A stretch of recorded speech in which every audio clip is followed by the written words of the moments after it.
Welcome. In this video, we're going to walk you through the simple steps to change your gender on Instagram using your PC. With the latest update, it's easier than ever to customize your profile to reflect who you are. Let's get started. First, open Instagram on your preferred web browser. Make sure you're logged into your account to access all the features. Next, look for the More icon located on the left side of the menu. This icon typically resembles three horizontal lines or dots. Click on it to reveal additional options.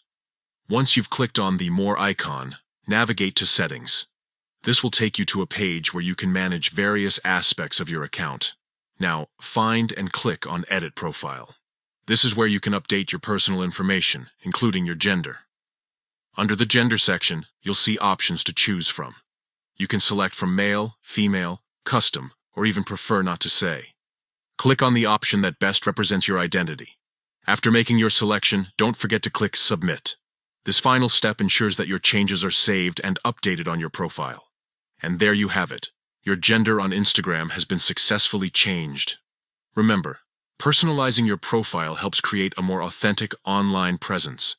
If you found this guide helpful, make sure to like and subscribe for more tips and tutorials on navigating social media platforms. Thanks for watching, and see you in the next video.